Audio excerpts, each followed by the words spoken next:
Hi students, let's continue with the data hazards. In the previous video, I explained the basic concept of the data hazard and what exactly the hazard is and what is the data hazard. And now in this video, let's have a look on what is the read after write and write after write and write after read hazards with an example. Okay, so let me take a simple example. If you take any program, let me take my program. So my program consisting of only two instructions. So first I instruction is executing and next J instruction is executing in a sequence.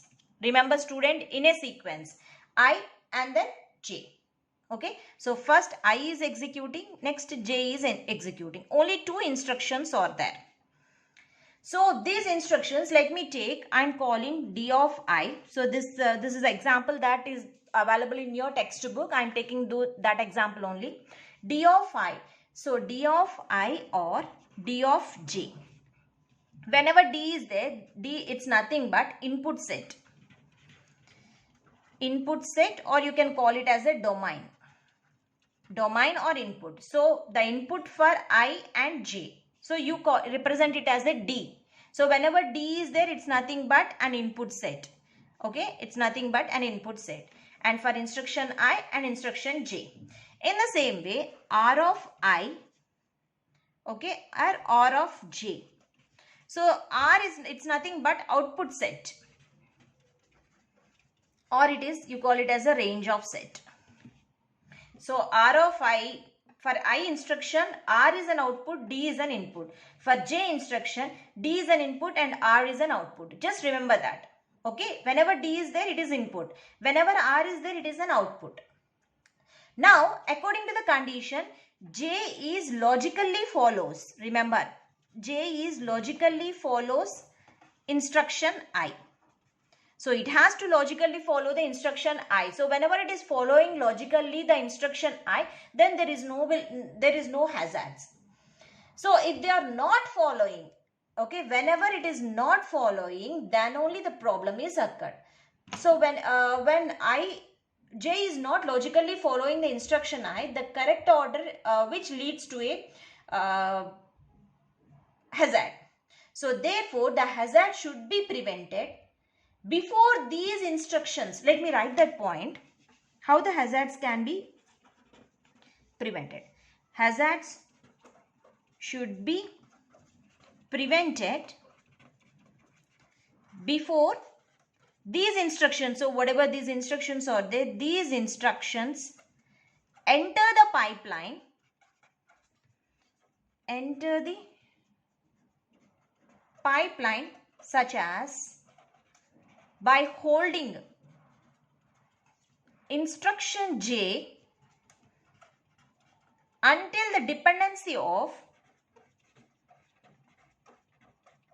instruction I is resolved. So this is very important. That's why I had written this point. Remember this student.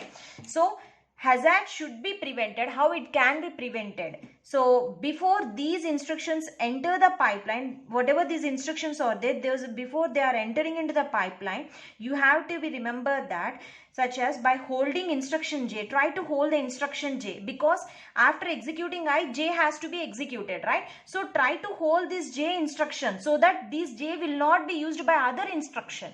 So try to hold this J instruction until the dependency of I is resolved. Whenever I is executed, then automatically J is executed, because J is already holded in the program.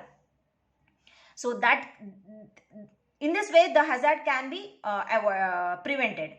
So one thing is, the hazard should be prevented before these instructions enter the pipeline. When it's entered into the pipeline, it has to be hold, so that the pipeline, there is no chance of waiting in the pipeline.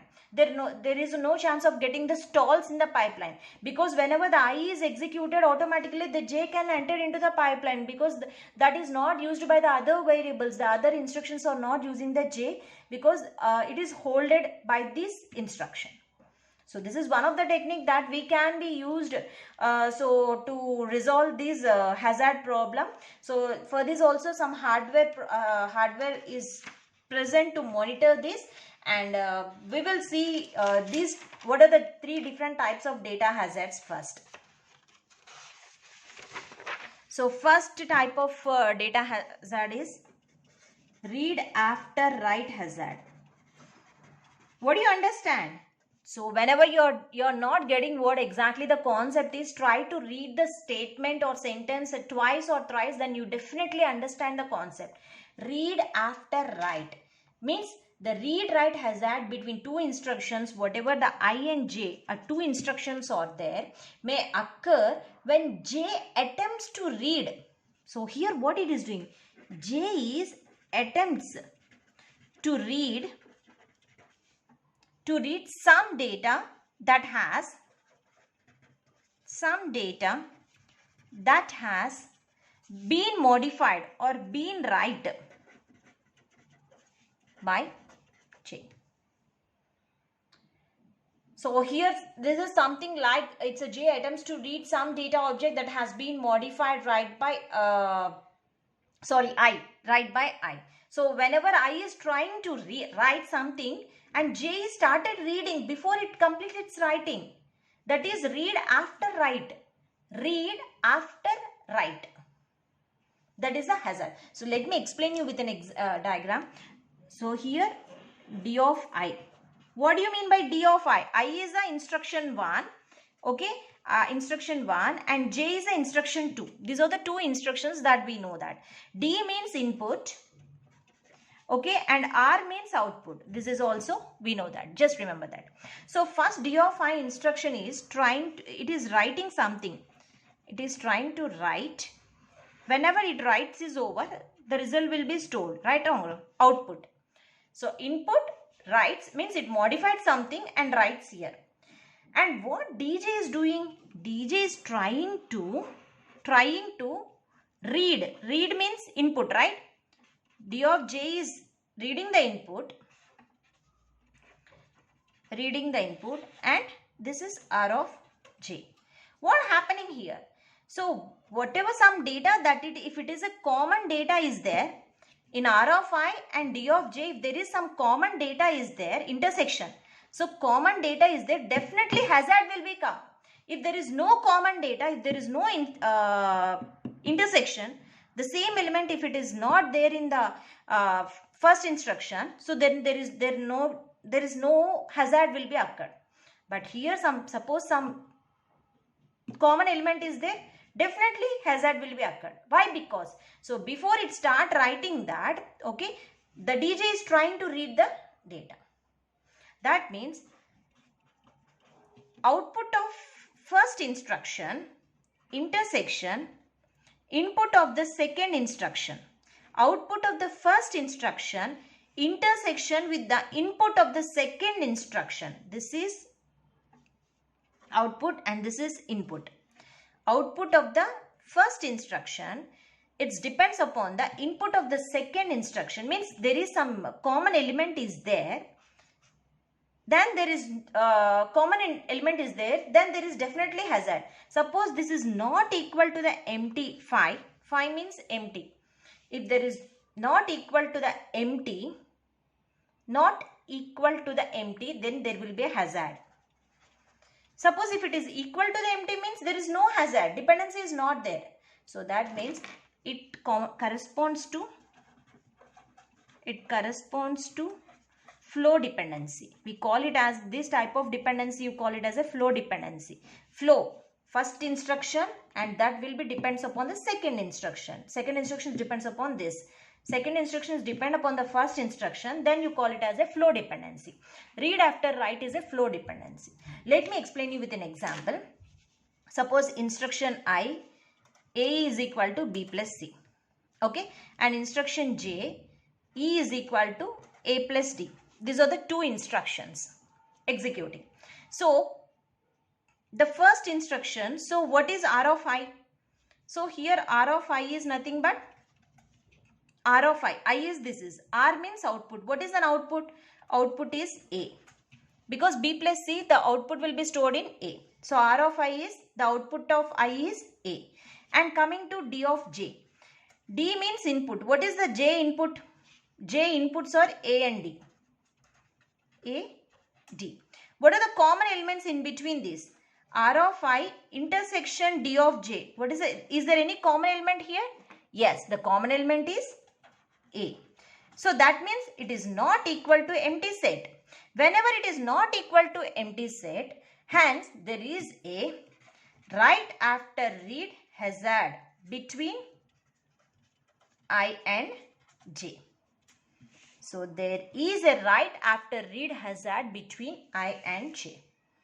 So I hope you understand what exactly right after read hazard. So whenever if it is equal to empty set, then there is no hazard. So if it is not equal to empty set, definitely hazard will be there. Let me explain you with another the next data hazard, that is right after right hazard in the same way. So right after right hazard means it may occur if both instructions I and J attempt to modify, means they are trying to write, modifying, both I and J or attempt to modify the same data object at the same time. Then obviously right after right hazard will be occurred if there is a dependency. So that means, let me take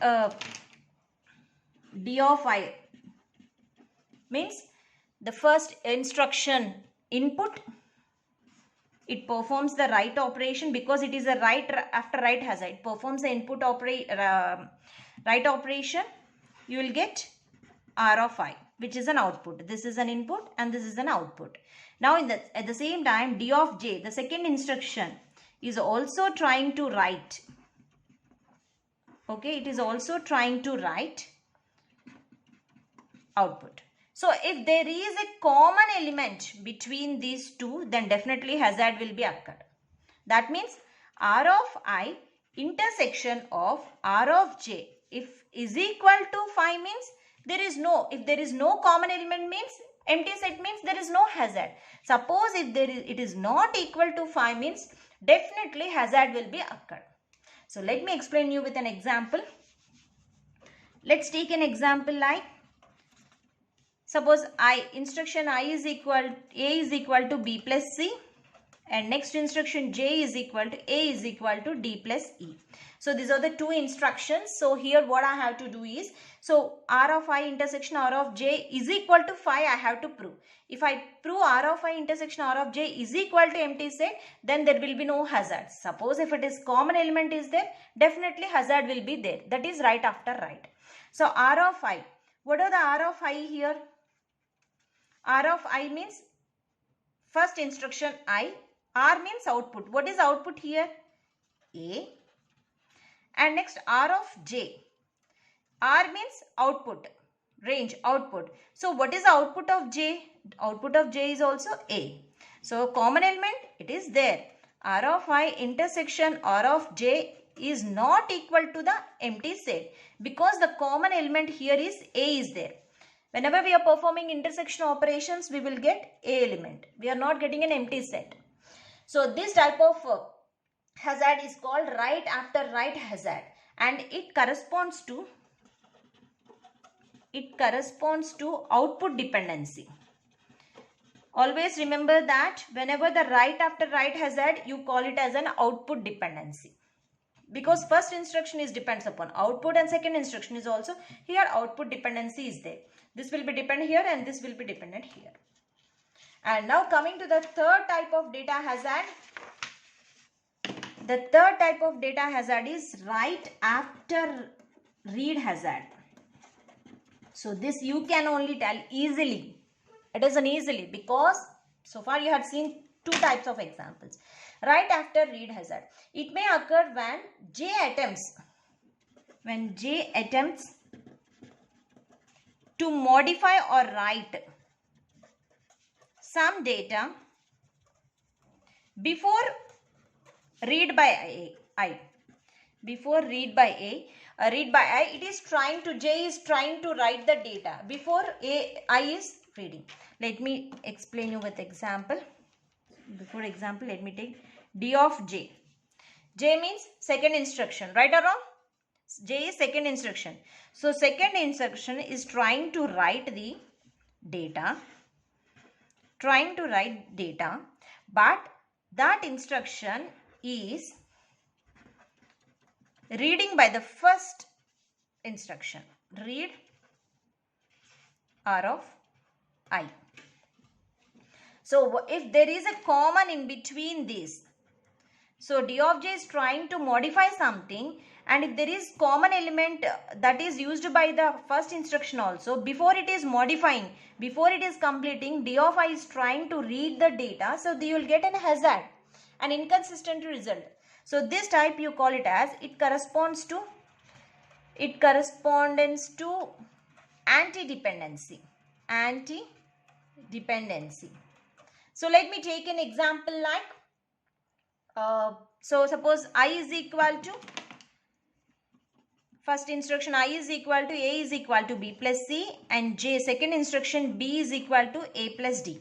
So he's here right after read hazard means D of I intersection, because the first instruction read input intersection of second instruction write.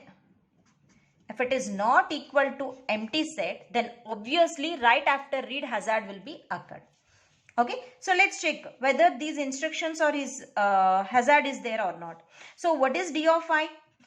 D of I means the input of the first instruction. The input of the first instructions are B comma C. And next R of J. R of J means output of, R means output. Output of the second instruction is B. Is there any common element? Yes. So D of I intersection R of J, the common element is B, which is not equal to the empty set. Then obviously you can say it is a right after read hazard is there. Right after read hazard is there. So these are the different hazards. The resolution of hazard conditions can be checked by a special hardware. So here all these hazards can be checked based on these type of concepts. So these hazard conditions can be checked by a special hardware will be installed in your systems, so that while instructions are being loaded into the prefetch buffer. So and also a special tag bit is also there, students. A special tag bit will be assigned to each operand register. Whatever the operand registers are there, A, B, C, each operand is having stored in one register. So all these operand registers are attached with a tag bit. Okay, to indicate the safe or a hazard. So whenever the safe is there, then there is no problem, it can execute. Whenever there is a hazard, based on this tag bit, it can be intimate the information to the processor. So this is what about this hazards. Thank you.